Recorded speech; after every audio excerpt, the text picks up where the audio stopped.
আল্লাহকে বলে, হে মালিক, আমি এই পাথর তোমার নামে, ওই সাধক আর জাদুকরের নামে, তবে তোমার নামে সাধককে পরীক্ষা করার জন্য আমি ঢিল মারলাম।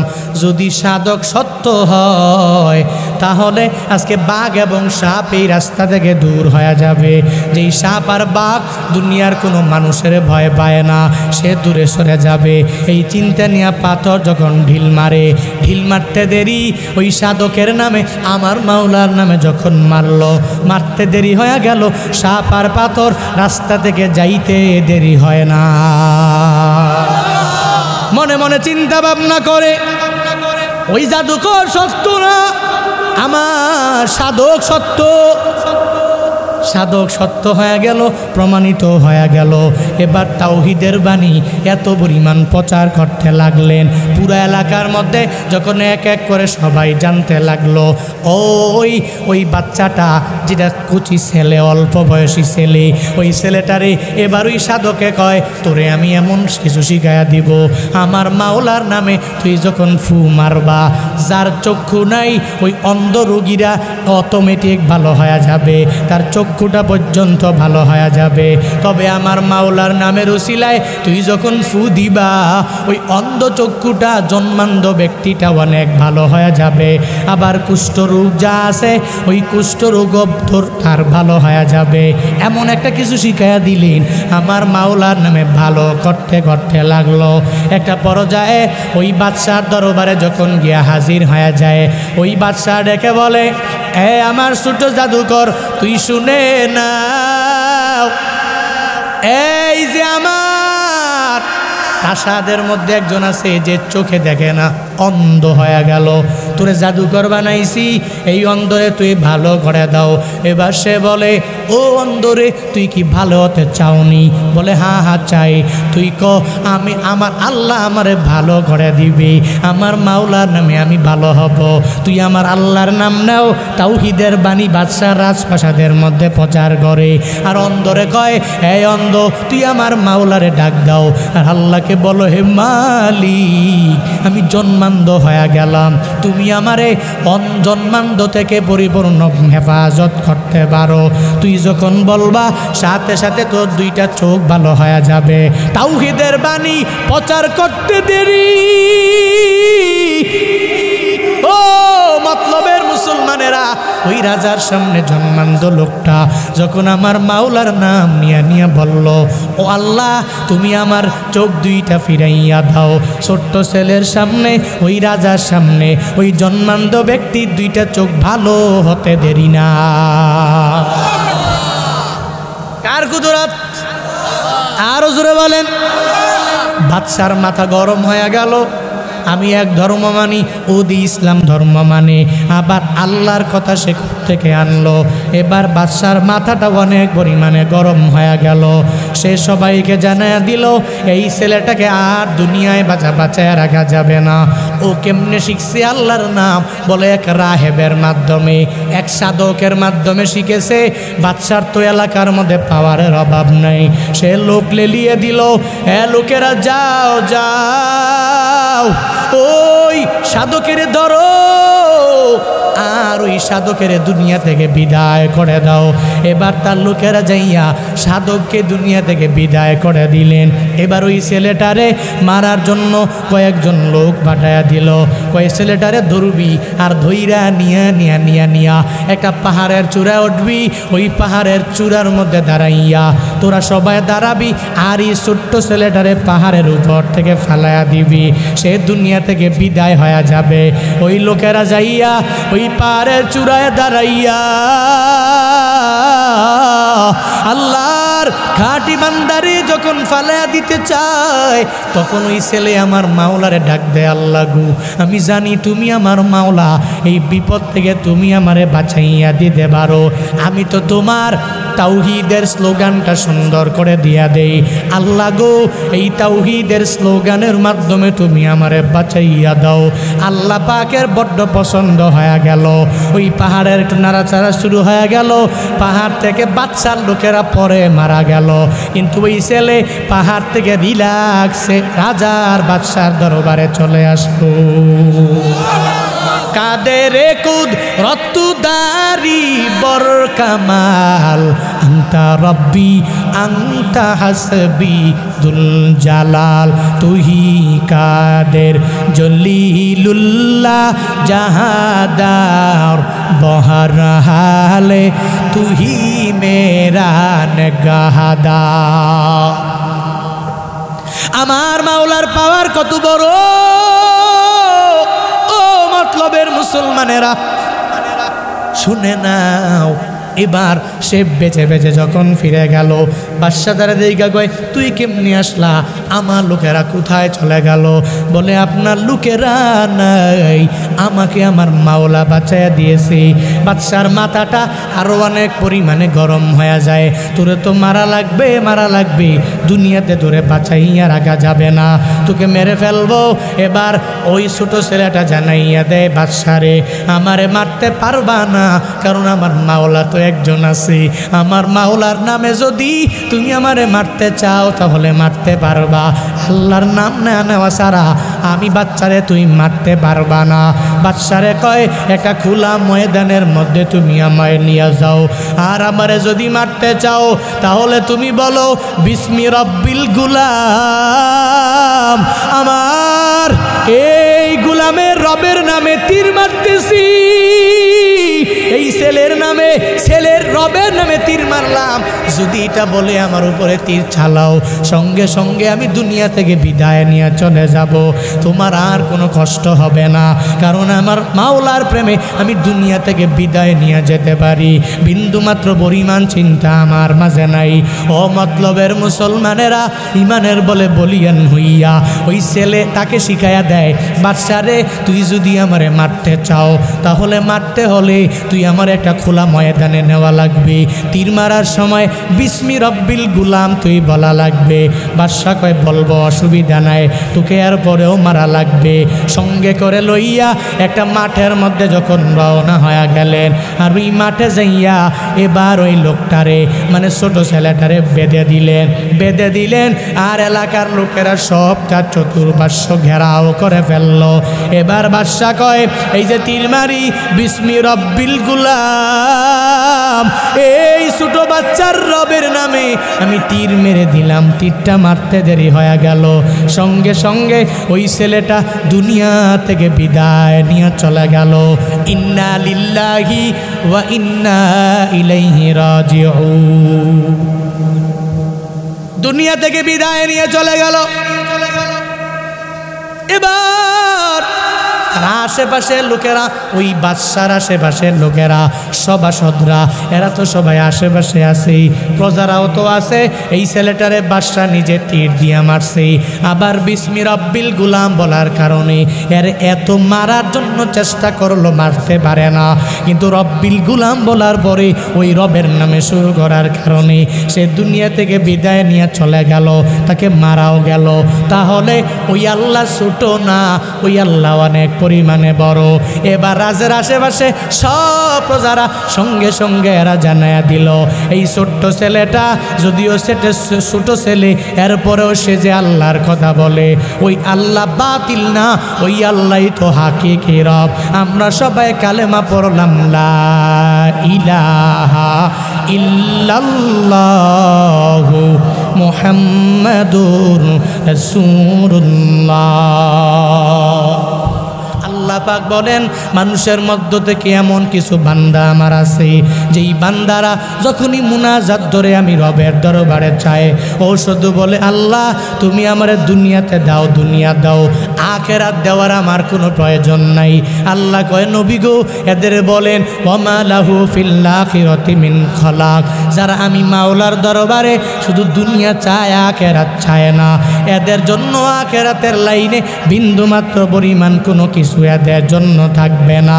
তবে এদের মাঝে ফামিনান নাসি মাইয়াকুলু রাব্বানা আতিনা ফিদ দুনিয়া, এদের মাঝে কিছু বান্দা আছে মাওলার দরবারে বারবার বলে ও দয়ার মালিক তুমি আমারে দুনিয়া দিলেই হবে না, আখিরাতের লাইনে আমার জান্নাত আমার লাগবে, জাহান্নাম থেকে আমার বেঁচে থাকা লাগবে।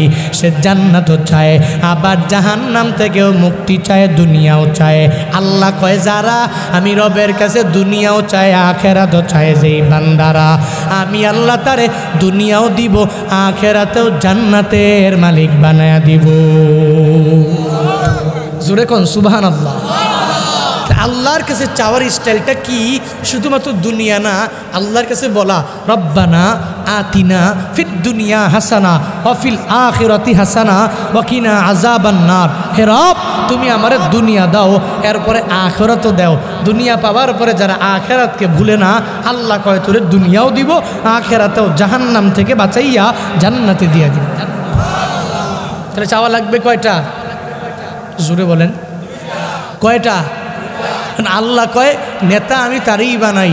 ও কয় মন আল্লাহরে কয় আল্লাহ শুধু আমারে তুমি নেতা বানাও, আমি নেতা ছাড়া আর কিছু ভালো লাগে না, দুনিয়া বিলাইলে শুধু নেতা হওয়া লাগবে, নেত্রী হওয়া লাগবে, আল্লাহ তুমি আমারে বানাও। যদি আল্লাহর কাছে বারবার কয় যা তোর দুনিয়াতেই নেতা বানালাম, দুনিয়াই দিয়া দিলাম, কিন্তু তুই আখিরাত আমি রবের দরবারে কামাই করে নিতে পারো নাই, তোর দুনিয়ার 60 বছর 70 বছর 80 বছর 90 বছরের জিন্দেগি, এই জিন্দেগিতে তুই নেতা হয়ে থাকতে পারবা, কিন্তু আখিরাত এমন এক জায়গা যার শুরু আছে মাগার কোনো শেষ কি আসেনি? শুরু আছে কোনো শেষ? সর্বময় ক্ষমতার মালিক কে? আরো জোরে বলেন কে? আল্লাহ পাক কয় অশাহেদ আমার সুদ 10টা, এবং যেই জিনিসটা দেখা হয় ওটার কসম, মানে শুক্রবার আরাফাতের দিন, এই 2 জিনিসের কসম। আল্লাহ কসম খাইলেন কয়টা?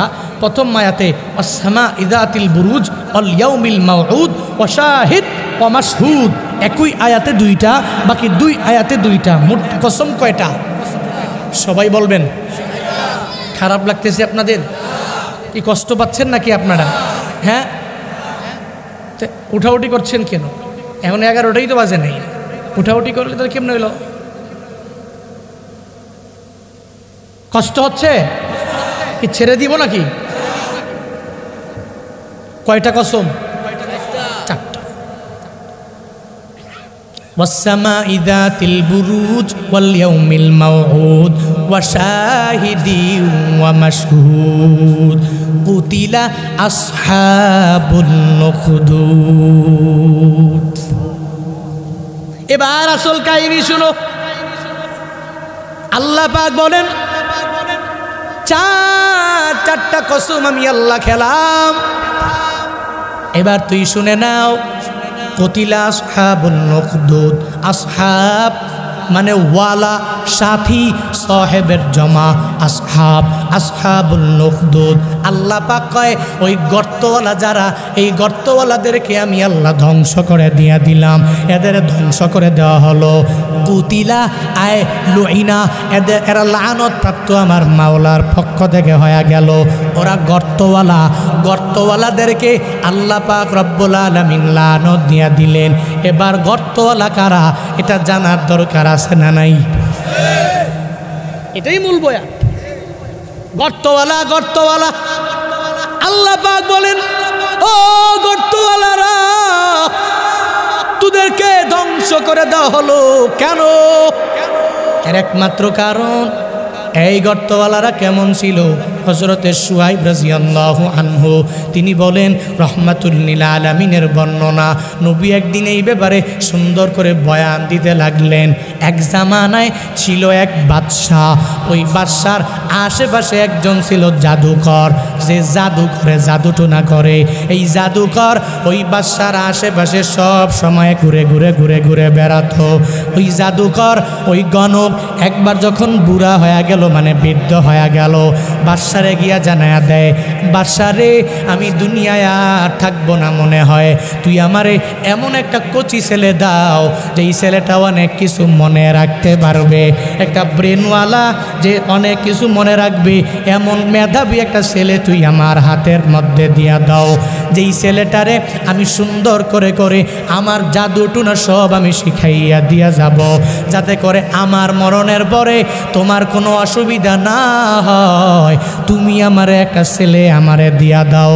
বাদশা বলে, ও জাদুকর, ধরো তোর এই ছেলে দিয়া দিলাম। ওই ছেলে বড্ড মেধাবী। ওই ছেলেকে যখন জাদুকরের কাছে দিয়া দিলেন হ্যান্ড ওভার করে, এবার ছেলেটা প্রতিদিন জাদুকরের কাছে আসে আবার যায়, প্রতিদিন শিখার জন্য আসে আবার চলে যায়, শিখার জন্য আসে আবার চলে যায়। যাওয়ার পথে প্রতিমধ্যে একজন রাহেবের সাথে মোলাকাত হয়ে গেল। রাহেবরা কেমন জানেননি, এরা এত পরিমাণ জ্ঞানওয়ালা। মুফাসসিরিনে কেরামগণ জানায়া দেয়, একজন রাহেবের সাথে ওই ছেলের মোলাকাত হয়ে গেল, মানে সাক্ষাৎ হয়ে গেল। রাহেবটা ছিল হযরতে ঈসা আলাইহিস সালাতু ওয়াস সালাম। ওই ঈসা নবীর দ্বীনের পরিপূর্ণ উত্তরসূরি একজন সাধক যিনি ছিল, ওই সাধকের সাথে ওই ছেলেটার একবার মোলাকাত হয়ে গেল। এবার সাধকটারে কয়, হ্যাঁ ছেলেরে, তুই আমার ঘরের মধ্যে চলে আয়। এক এক করে তাওহীদের বাণী তার ভিতরে ঢুকাইয়া দিতে লাগলো। আমার মাওলা আসমান বানাইছে, জমিন বানাইছে, সব আমার মাওলা বানাইছে। তুই তোর অন্তরে কোনো মূর্তি পূজা রাখবি না, তোর অন্তরের মধ্যে কিছু তুই রাখবি না। অন্তরে ঢুকাও, আমার মাওলা সারা দুনিয়াতে আর কোনো ইলা নাই। আসেনি? আসেনি? সাধক কয়, তুই আমার কাছে আসো, আর তাওহীদের বাণী তুই প্রচার করা আরম্ভ করে দাও। এক এক করে ওই সাধক তাকে ঘরের মধ্যে নিয়া আমার মাওলার ব্যাপারে সব এক এক করে তাকে জানায়া দিতে লাগলেন। ছেলেরে, তুই আমার আল্লাহরে চিনে নাও, এটা চিনে নাও। এবার যখন সাধকতারে শিখায়া দিল, প্রতিদিন জাদুকরের কাছে যায়, ওই ঈসা নবীর দ্বীনের উত্তরসূরি ওই সাধকের দরবারেও যায়। এবার একদিন চিন্তা ভাবনা করে, যাওয়ার পথে রাস্তার প্রতিমধ্যে একটা সাপ অথবা বাঘ দাঁড়ায়া গেল। একটা সাপ অথবা বাঘ রাস্তা থেকে সরে যায় না। এলাকার মানুষেরা ওই সাপ আর বাঘের ভয়ে এই রাস্তা পার হয়ে তাদের ডেস্টিনেশনে যাইতে পারে না। চিন্তায় পড়ে গেল, আমিও যাইতে পারবো না, আমার আশেপাশের লোকেরাও যাইতে পারবে না। ওই ছেলেটা একটু চিন্তা করে এবার মনে মনে ভাবতে লাগলো, আমি যে জাদুকরের দরবারে যাই, আবার সাধকের দরবারে যাই, দুইজনের দরবারে আমি যাই। আজকে আমি পরীক্ষা করব কে আসল আর কে ভুয়া, আমি সুন্দর করে জেনে নিব। আল্লাহর ওই বান্দা একটা পাথর হাতের মধ্যে লইয়া আমার মাওলাকে বলে, কি মালিক, আমি দুইজনের দরবারে আমি যাই। একজন হলো জাদুকর যে তোমারে মানে না, আর একজন হলো সাধক যে তোমাকে মেনে সাধনা করে সাধক হয়ে গেল। এই দুইজনের দরবারে আমি যাই। আমি এখনই পাথরটা ওই সাধকের নামে তোমার নাম ধরে আমি ডিল মারব। তুমি যদি সঠিক হও আর ওই সাধক যদি সঠিক হয়ে যায়, তাহলে সাপ অথবা বাঘ এই রাস্তা থেকে দূরে চলে যাবে, আর মানুষেরা এক এক করে এই রাস্তা দিয়ে পার হয়ে যেতে পারবে। কয়জনের কাছে যায়? দুইজনের কাছে। একজন জাদুকর, এ মুসলমান না, আর একজন সাধক, কিন্তু সে কি আল্লাহকে মানে। কাকে মানে? একজন আল্লাহকে মানে আর একজন আল্লাহকে মানে না। পরীক্ষা করার জন্য দুইজনের তোমার কে আসল কে ভুয়া কে নকল একটু জানা লাগবে। তো একটা পাথর হাতে নিছে, কারণ সব জায়গায় তো উল্টা পাল্টা। হ্যাঁ, একজনে ভুয়া আর একজনে নকল আর একজনে কোন রকম। হাকিকি কয়জন রে পাওয়া যায়? সমাজটা তো এখনো এমনই চলছে, দুষ্টুতে ভরপুর। দেখতে মনে হয় আল্লাহওয়ালা, পাগড়ি টাগড়ি পইরা সুন্দর করে জুব্বা টুব্বা পইরা সুন্দর করে লাগাইয়া যায়। ও মাগো, এরা দেখলে মনে হয় অলি কেউ নাই, তো চলে কেমনে? যদি কেউ কয় আমি টাকার বিজনেস করি, ঠিক কিনা? দেখবেন দেখতে অনেক সুন্দর চলে, কিরে এখনো কাম করে না, কাজ করে না, হ্যাঁ চলে কেমনে? এটা দিয়ে যে গেলে আজ এরা ঘুরে গাড়ে খায়, ওমা আবার দি বিল্ডিং বানায়। আমি তো মাঝে মাঝে অবাক হয়ে যাই।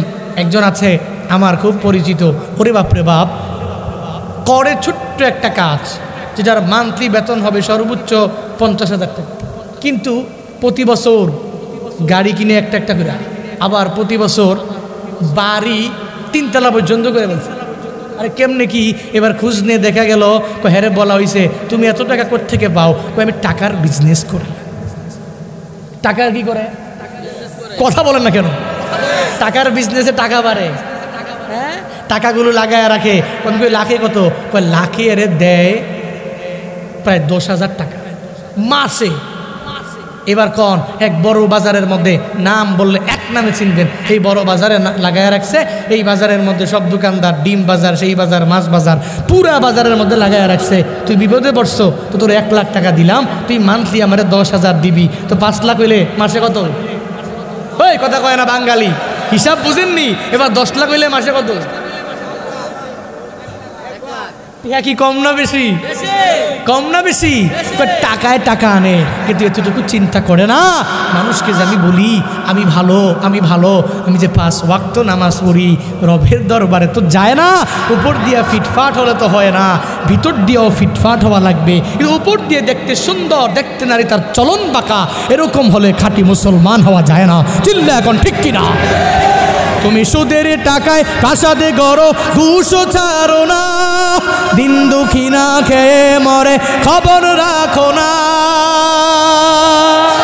তুমি ঘুষ খেয়ে বিচার করো সাজিয়া প্রধান, ঘুষ খেয়ে বিচার করো সাজিয়া প্রধান। তুমি কেমন মুসলমান, তুমি কেমন মুসলমান, কেমন মুসলমান, তুমি কেমন মুসলমান। তুমি নবীর উম্মত দাবি করো, সুন্নাহ মানো না, নবীর অপমানে তোমার হৃদয় কাঁদে না। তুমি বিজাতীয় সংস্কৃতিতে সপেছ পরাণ, বিজাতীয় সংস্কৃতিতে সপেছ পরাণ। তুমি কেমন মুসলমান, তুমি কেমন মুসলমান, কেমন মুসলমান, তুমি কেমন মুসলমান। তুমি রমজান এলে রাখো না রোজা, দিনকে করো আঘাত, পয়সা করির নেই তো অভাব, দাও না তো যাকাত।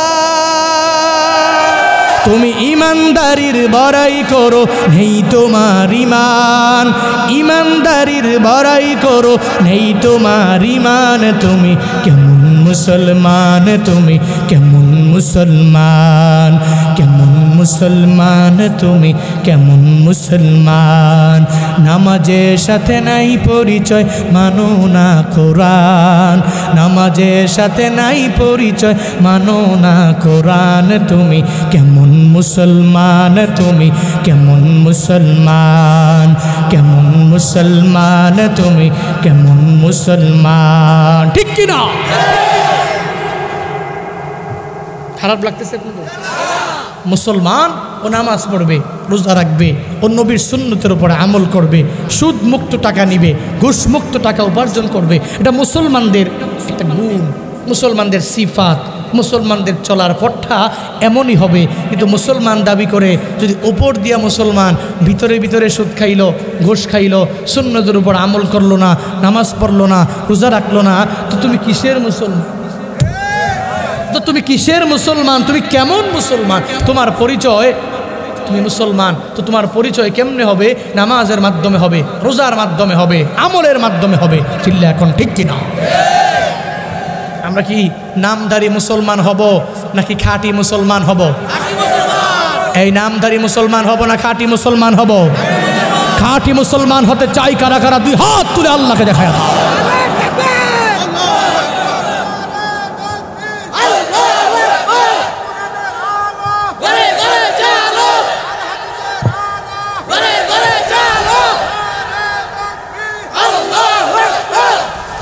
আল্লাহ পাক তাকবীরগুলো কবুল করেন, আমাদের প্রত্যেককে খাঁটি মুসলিম আল্লাহ পাক বানায় দেন। আরো জোরে পড়ুন আমিন। কি বলতেছিলাম? এবার চিন্তা করে 2 জনের কাছেই যাই, একটু চেক করা লাগবে আসলে জাদুকর হেসা নাকি সাধক সত্য। পাথর হাতের মধ্যে লইয়া আসমানের মধ্যে উড়ে দৌড়াইয়া দেয়, আর আমার মাওলাকে বলে, হে মালিক, আমি এই পাথর তোমার নামে, ওই সাধক আর জাদুকরের নামে, তবে তোমার নামে সাধককে পরীক্ষা করার জন্য আমি ঢিল মারলাম। যদি সাধক সত্য হয় তাহলে আজকে বাঘ এবং সাপ এই রাস্তা থেকে দূর হয়ে যাবে। যেই সাপ আর বাঘ দুনিয়ার কোনো মানুষের ভয় পায় না, সে দূরে সরে যাবে। এই চিন্তা নিয়ে পাথর যখন ঢিল মারে, ঢিল মারতে দেরি ওই সাধকের নামে আমার মাওলার নামে যখন মারলো, মারতে দেরি হয়ে গেল। সাপ আর পাথর রাস্তা থেকে যাইতে দেরি হয় না। মনে মনে চিন্তা ভাবনা করে ওই জাদুকর সত্য না, আমার সাধক সত্য। সাধক সত্য হয়ে গেল, প্রমাণিত হয়ে গেল। এবার তাওহীদের বাণী এত পরিমাণ প্রচার করতে লাগলেন, পুরো এলাকার মধ্যে যখন এক এক করে সবাই জানতে লাগলো ওই বাচ্চাটা যেটা কুচি ছেলে, অল্প বয়সী ছেলে, ওই ছেলেটারে এবার ওই সাধকে কয়, তোরে আমি এমন কিছু শিখাইয়া দিব, আমার মাওলার নামে তুই যখন ফু মারবা, যার চক্ষু নাই ওই অন্ধ রোগীরা অটোমেটিক ভালো হয়ে যাবে, তার চক্ষুটা পর্যন্ত ভালো হয়ে যাবে। তবে আমার মাওলার নামের উসিলায় তুই যখন ফু দিবা, ওই অন্ধ চক্ষুটা জন্মান্ধ ব্যক্তিটা অনেক ভালো হয়ে যাবে। আবার কুষ্ঠরোগ যা আছে ওই কুষ্ঠরোগ তার ভালো হয়ে যাবে। এমন একটা কিছু শিখাইয়া দিলেন, আমার মাওলার নামে ভালো করতে করতে লাগলো। একটা পর্যায়ে ওই বাদশার দরবারে যখন গিয়া হাজির হয়ে যায়, ওই বাদশাহ ডেকে বলে, আমার ছোট জাদুকর তুই শুনে না, এই যে আমার প্রাসাদের মধ্যে একজন আছে যে চোখে দেখে না, অন্ধ হয়ে গেল, তোরে জাদুকর বানাইছি, এই অন্ধরে তুই ভালো করে দাও। এবার সে বলে, ও অন্ধরে তুই কি ভালো হতে চাওনি? বলে, হ্যাঁ হ্যাঁ চাই। তুই আমি আমার আল্লাহ আমারে ভালো করে দিবি, আমার মাওলার নামে আমি ভালো হব। তুই আমার আল্লাহর নাম নাও। তাওহীদের বাণী বাদশাহ রাজপ্রাসাদের মধ্যে প্রচার করে। আর অন্ধরে কয়, এই অন্ধ তুই আমার মাওলারে ডাক দাও, আর আল্লাহকে বলো, হে মালিক আমি জন্মান্ধ হয়ে গেলাম, তুমি আমারে জন্মান্ধ থেকে পরিপূর্ণ হেফাজত করতে পারো। তুই যখন বলবা সাথে সাথে তোর দুইটা চোখ ভালো হয়ে যাবে। তাওহীদের বাণী প্রচার করতে দেরি। ও মতলবের মুসলমানেরা, ওই রাজার সামনে জন্মান্ধ লোকটা যখন আমার মাওলার নাম নিয়া বলল, ও আল্লাহ তুমি আমার চোখ দুইটা ফিরাইয়া দাও, ছোট্ট ছেলের সামনে, ওই রাজার সামনে ওই জন্মান্ধ ব্যক্তির দুইটা চোখ ভালো হতে দেরি না। কার কুদরত? আরো জোরে বলেন। বাদশার মাথা গরম হয়ে গেল। আমি এক ধর্ম মানি, ওদি ইসলাম ধর্ম মানে, আবার আল্লাহর কথা সে থেকে আনলো। এবার বাদশার মাথাটা অনেক পরিমাণে গরম হয়ে গেল। সে সবাইকে জানায়া দিল, এই ছেলেটাকে আর দুনিয়ায় বাঁচায় রাখা যাবে না। ও কেমনে শিখছে আল্লাহর নাম? বলে এক রাহেবের মাধ্যমে, এক সাধকের মাধ্যমে শিখেছে।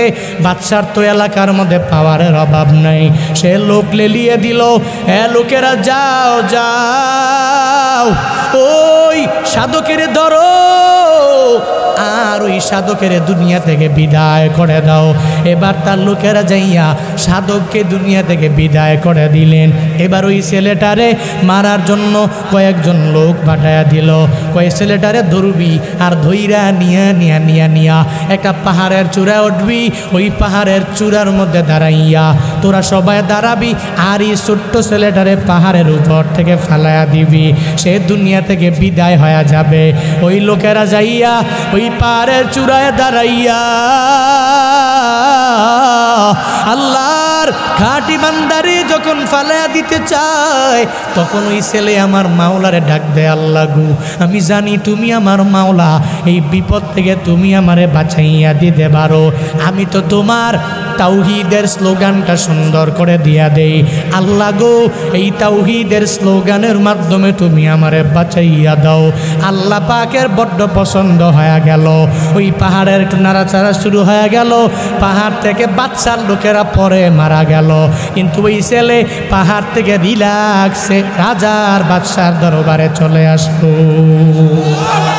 কাদেরে কুদরত দারি বর কামাল আন্তা রব্বি আন্তা হাসবি দুল জালাল তুহি কাদের জলিলুল্লাহ জাহাদার বহরহালে তুহি মেরা নেগাহদার। আমার মাওলার পাওয়ার কত বড় ও মতলবের মুসলমানেরা, শুনে নাও। এবার সে বেঁচে বেঁচে যখন ফিরে গেল, বাদশা তারা দিকে কয় তুই কেমনি আসলা, আমার লোকেরা কোথায় চলে গেল? বলে আপনার লোকেরা নাই, আমাকে আমার মাওলা বাঁচাইয়া দিয়েছে। বাদশার মাথাটা আরো অনেক পরিমাণে গরম হয়ে যায়, তোরে তো মারা লাগবে, মারা লাগবে, দুনিয়াতে তোরে বাঁচাইয়া রাখা যাবে না, তোকে মেরে ফেলবো। এবার ওই ছোট ছেলেটা জানাইয়া দেয় বাদশারে, আমারে মারতে পারবা না, কারণ আমার মাওলা তো একজন আছে, আমার মাওলার নামে যদি তুমি আমারে মারতে চাও তাহলে মারতে পারবা, আল্লাহর নাম না নেওয়া ছাড়া আমি বাচ্চারে তুই মারতে পারবা না। বাচ্চারে কয় একটা খোলা ময়দানের মধ্যে তুমি আমায় নিয়ে যাও, আর আমারে যদি মারতে চাও তাহলে তুমি বলো বিসমি রব্বিল গুলাম, আমার এই গুলামের রবের নামে তীর মারতেছি, এই ছেলের নামে, ছেলের রবের নামে তীর মারলাম, যদি এটা বলে আমার উপরে তীর চালাও, সঙ্গে সঙ্গে আমি দুনিয়া থেকে বিদায় নিয়ে চলে যাব, তোমার আর কোনো কষ্ট হবে না, কারণ আমার মাওলার প্রেমে আমি দুনিয়া থেকে বিদায় নিয়ে যেতে পারি, বিন্দুমাত্র পরিমাণ চিন্তা আমার মাঝে নাই। ও মতলবের মুসলমানেরা, ইমানের বলে বলিয়ান হইয়া ওই ছেলে তাকে শিখাইয়া দেয়, বাদশারে তুই যদি আমারে মারতে চাও তাহলে মারতে হলে তুই আমার একটা খোলা ময়দানে নেওয়া লাগবে, তীর মারার সময় বিসমি রব্বিল গুলাম তুই বলা লাগবে। বাদশা কয় বলবো, অসুবিধা নাই, তোকে আর পরেও মারা লাগবে। সঙ্গে করে লইয়া একটা মাঠের মধ্যে যখন রওনা হয়ে গেলেন, আর ওই মাঠে যাইয়া এবার ওই লোকটারে মানে ছোট ছেলেটারে বেঁধে দিলেন, আর এলাকার লোকেরা সব তার চতুর্পার্শ্ব ঘেরাও করে ফেললো। এবার বাদশা কয় এই যে তীর মারি বিসমি রব্বিল গুলাম, এই ছোট বাচ্চার রবের নামে আমি তীর মেরে দিলাম, তীরটা মারতে দেরি হয়ে গেল, সঙ্গে সঙ্গে ওই ছেলেটা দুনিয়া থেকে বিদায় নিয়ে চলে গেল। ইন্না লিল্লাহি ওয়া ইন্না ইলাইহি রাজিউন। দুনিয়া থেকে বিদায় নিয়ে চলে গেল। এবার আশেপাশের লোকেরা, ওই বাদশার আশেপাশের লোকেরা, সভাসদরা, এরা তো সবাই আশেপাশে আছে, প্রজারাও তো আছে। এই ছেলেটারে বাদশা নিজে তীর দিয়া মারছে, আবার বিসমি রব্বিল গুলাম বলার কারণে এর এত মারার জন্য চেষ্টা করলো, মারতে পারে না, কিন্তু রব্বিল গুলাম বলার পরে ওই রবের নামে শুরু করার কারণে সে দুনিয়া থেকে বিদায় নিয়ে চলে গেল, তাকে মারাও গেল। তাহলে ওই আল্লাহ ছোট না, ওই আল্লাহ অনেক পরিমাণে বড়। এবার রাজের আশেপাশে সব প্রজারা সঙ্গে সঙ্গে এরা জানায়া দিল, এই ছোট্ট ছেলেটা যদিও সেটা ছোট ছেলে, এরপরেও সে যে আল্লাহর কথা বলে, ওই আল্লাহ বাতিল না, ওই আল্লাহই তো হাকিকি রব। আমরা সবাই কালেমা পড়লাম, লা ইলাহা ইল্লাল্লাহু মুহাম্মাদুর রাসূলুল্লাহ। কালিমা পরে পরে মুসলমান হয়ে গেলেন সব প্রজারা। রাজার মাথা বড় গরম, রাজা মনে মনে কয় হায় রে, এরে মারলাম যেই কারণে, এখন তো মাইরা দেখি বিপদে আরো বেশি পড়লাম। হ্যাঁ, এরা মারছে, কারণ এরা মারছে হইলো খালি কালিমা পরে এসে মুসলমান বানায় দিবে, এরা মাইরা লাই তো, মাইরা লাইতে পারলেই তো আর কাউরে মুসলমান বানাতে পারবে না, এখন কই খাইছে না, এরা মাইরারও বিপদে পড়লাম, এখন বিসমি রব্বিল গুলাম বললাম, আর আমার প্রজারা সব এর মতো মুসলমান হয়ে গেল। মাথা তো অনেক পরিমাণে গরম। এর সবার লোকেরা কয়, ওই যে রাজ দরবারের সভাসদ যারা, এরা কয় রাজা গো কামডা করলেন কি, জাল লেগা ফাত করলেন, ওই ফাঁদে নিজেই তো পড়ে গেলেন, এরে মাইরা ফেললেন। এরে মারার পর তো সব মুসলমান হয়ে গেল। রাজার মাথাটা তো আরো অনেক পরিমাণে গরম। এ কয় এই প্রজারা, তোরা প্রত্যেকটা ইমান সারবি, কয় না সারবো না। ইমান সারবি, কয় না সারবো না। ছাড়তো না, কয় না। সভাসদদেরকে আদেশ দিয়া দিল বাদশা, একটা গর্ত করো, আর ওই গর্তের মধ্যে আগুন জ্বালায়া দাও, আর ওই গর্তের মধ্যে সব ইমানদারদেরকে গর্তের মধ্যে ফালাইয়া দাও। তাকে সে আদেশ দিয়া দিল ওই গর্তের মধ্যে সবাইরে ফালাইয়া দেওয়ার জন্য। একটা পর্যায়ে একটা লোক রাজার দরবারে আসলো না, রাজার কথা মানতে চাইল না। সবাই ইমানের পথে পরিপূর্ণ অবিচল থাকার কারণে রাজা কয় ধর, আর এই গর্তের মধ্যে ধরে ফালাইয়া দাও। আবার গর্তে বসে বসে কি সুন্দর করে হাসে, মুস্কি মুস্কি হাসে। দেখছত নি, ইমান আনার কারণে তোদেরকে দুনিয়া থেকে বিদায় করে দিলাম। আমি বাদশার হাতে কি পরিমাণ পাওয়ার হওয়ার কারণে আমি তোদেরকে সবগুলোকে গর্তের মধ্যে ফালাইয়া আবার আগুনে জ্বালায়া পুরে সারকার করে দিলাম। একটু পরে লাস্ট পর্যায়ে একটা মহিলা যখন চলে আসলো, ওই মহিলারে কয়, এ মহিলা, তোরে আমি ফালাবো না, তুই ইমান ছেড়ে দাও। মহিলা মনে মনে চিন্তা করে ইমান ছেড়ে দিলে বাঁচা যাবে, কিন্তু না না, এবার মহিলার কোলে একটা ছোট্ট বাচ্চা আছে। ওই ছোট্ট বাচ্চাটা ওই মায়ের জানায় দেয়, মা গো, ইমান সাইরো না, তুমি যেই পথে আসো গো মা, ওই পথ দামি পথ, ওই পথ সাইরা দিলে তাহলে হাসরের ময়দানে তুমি জাহান্নামী হওয়া লাগবে।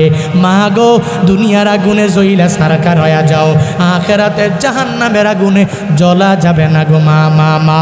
এবার ছোট্ট বাচ্চাটা বলতে দেরি ওই মহিলাটাও ওই বাদশার গর্তের মধ্যে লাফ দিয়া পড়ে গেলেন। সব ওই জায়গায় দুনিয়া থেকে বিদায় নিয়ে চলে গেল। আমার মদিনাওয়ালা নবী জানায়া দেয়, হযরতে শুআইব রাদিয়াল্লাহু তাআলা আনহুর বর্ণনা, মুসলিম শরীফের 3005 নম্বর হাদিসটা বান্দা খুলে দেখো। আমার নবীর বর্ণনা সুন্দর করে বান্দা দেওয়া হয়েছে। ওই যে আল্লাহ পাক বলেছেন, চারটা কসম খাইয়া আমি আল্লাহ জানালাম, যারা গর্তওয়ালা, ওই গর্তওয়ালারা আমার আল্লাহর পক্ষ থেকে পরিপূর্ণ লানত প্রাপ্ত। যারা গর্ত বানাইছে মুসলমান হওয়ার কারণে, ওই গর্তের মধ্যে যারা ফালাইয়া দিল, এরা ভালো থাকবে না, আমি মাওলা এদের জাহান্নামের মধ্যে নিক্ষেপ করব।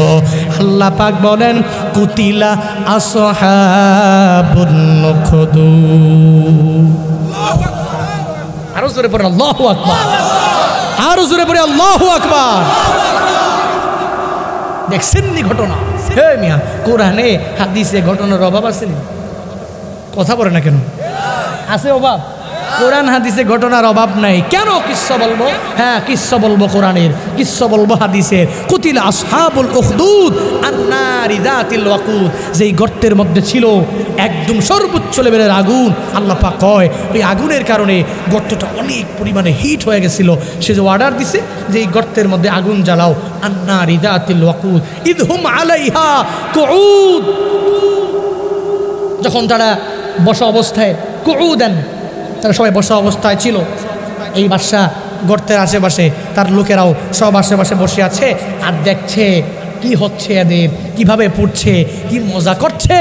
ইদহুম আলাইহা কুউদ ওয়া হুম আলা মা ইয়াফআলুনা বিল মুমিনিনা শুহুদ। এই মুমিনদেরকে ফালাইয়া এরা যে কাজটা করতেছে, আবার নিজেরা দেখতেছে আর হাসতেছে।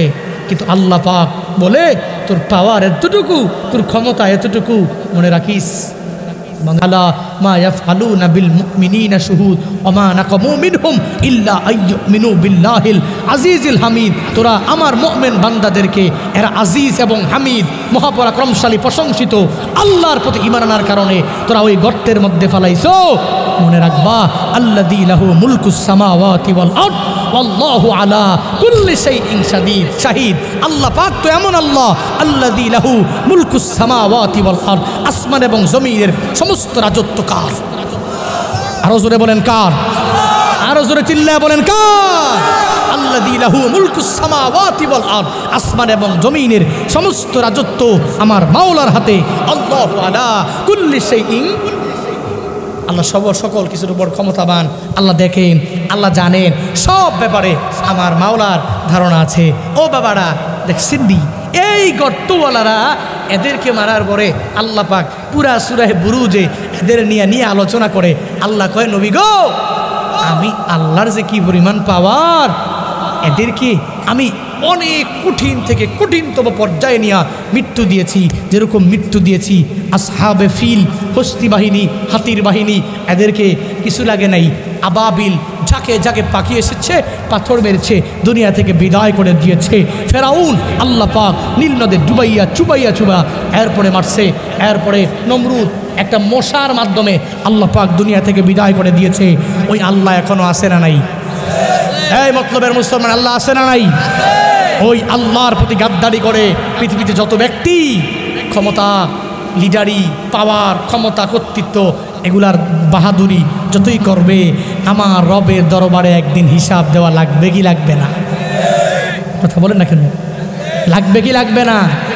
আল্লাহ পাক আমাদের সবাইকে আখিরাতের লাইনে, আল্লাহ এত বড় ওই মহান রবের প্রতি ঈমান, অগাধ বিশ্বাস, আমল করে এরপরে আল্লাহর খাঁটি বান্দা হয়ে কবরে যাওয়ার তৌফিক দান করেন। সকলে বলি আমিন।